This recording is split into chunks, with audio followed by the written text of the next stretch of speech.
ಹೇಗಾದರೂ ಮಾಡಿ ಈ ಅರಿಶಿನ ಶಾಸ್ತ್ರನ ತಪ್ಪಿಸೋದೆ ನನ್ನ ಗುರಿ. ನನಗೆ ಸಾಥ್ ಕೊಡೋದಕ್ಕೆ ಸೌಂದರ್ಯ ಅವರಿದ್ದಾರೆ. ಇದರಲ್ಲಿ ಖಂಡಿತ ಸಕ್ಸಸ್ ನನಗೆ. ಸೂಪರ್, ಪರವಾಗಿಲ್ಲ ಅರ್ಚನಾ, ನಮ್ಮನ್ನು ಅರ್ಜೆಂಟಾಗಿ ಕರೆದ್ರು ಅಚ್ಚುಕಟ್ಟಾಗಿ ವ್ಯವಸ್ಥೆ ಮಾಡಿದ್ದೀರಾ. ಇದೆಲ್ಲ ನಮ್ಮ ದೀಪಂದೇ ಐಡಿಯಾ. ಅವಳು ಅರಿಶಿನ ಶಾಸ್ತ್ರ ಮಾಡೋಣ ಅಂತ ಹೇಳಿದ್ದಕ್ಕೆ ಇದನ್ನೆಲ್ಲ ಅರೇಂಜ್ ಮಾಡಿದ್ವಿ. ಟೈಮ್ ಇದ್ದಿದ್ರೆ ಇನ್ನೂ ಚೆನ್ನಾಗಿ ಮಾಡ್ಬೋದಾಗಿತ್ತು. ಇರ್ಲಿ ಬಿಡಮ್ಮ, ಇಷ್ಟು ಮಾಡಿದಿರಲ್ಲ, ಖುಷಿ ಆಯ್ತು. ನನ್ನ ಮಾತಿಗೆ ಬೆಲೆ ಕೊಟ್ಟು ಇಷ್ಟೆಲ್ಲ ಅರೇಂಜ್ ಮಾಡಿದ್ದೀರಿ. Very good, very nice. ನಮ್ಮ ದೀಪ ಅಂದ್ರೆ ಏನ್ ಅನ್ಕೊಂಡಿದ್ದೀರಾ? ಅವಳ ಮನ್ಸಿಗೆ ಬಂದಿದ್ದನ್ನ ನಾನು ಮಾಡದೇ ಬಿಡಲ್ಲ. ದೀಪ ನಿಮ್ಮ ಮನೆತನಕ್ಕೆ ತಕ್ಕ ಸೊಸೆ. ಕರೆಕ್ಟಾಗಿ ಹೇಳಿದ್ರಿ ಮೇಡಮ್. ಹೌದು, ದೀಪ ಅವರಲ್ಲಿ ಕಾಣ್ತಾ ಇಲ್ಲ. ಏನ್ ಚಿರು, ದೀಪ ಇಲ್ಲದೆ ಒಂದು ಕ್ಷಣ ಇರೋದಕ್ಕಾಗದಿಲ್ವಾ? ಹಾ, ನವ ಜೋಡಿಗಳು ಬಂದಾಯ್ತಲ್ಲ, ಇನ್ನು ಶಾಸ್ತ್ರ ಶುರು ಮಾಡಬಹುದು.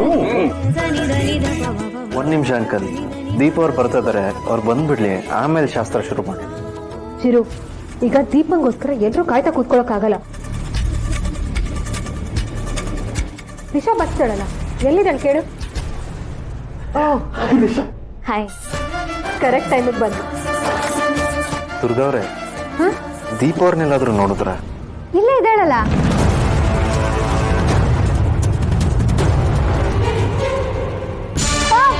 ಬಾಸು, ದುರ್ಗಾ, ಚಿರು ಕೇಳ್ತಾ ಇರೋದು ದೀಪ ಎಲ್ಲಿ ಅಂತ.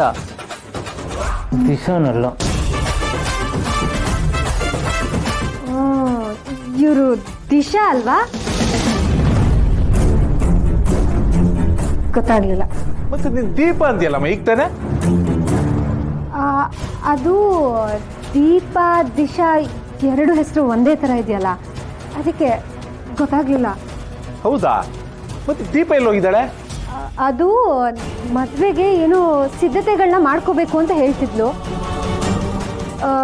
ಬಹುಶಃ ಮದುವೆ ನಡೆಯೋ ಜಾಗಕ್ಕೆ ಹೋಗಿರ್ಬೇಕು. ಇರ್ಬೋದೇನ.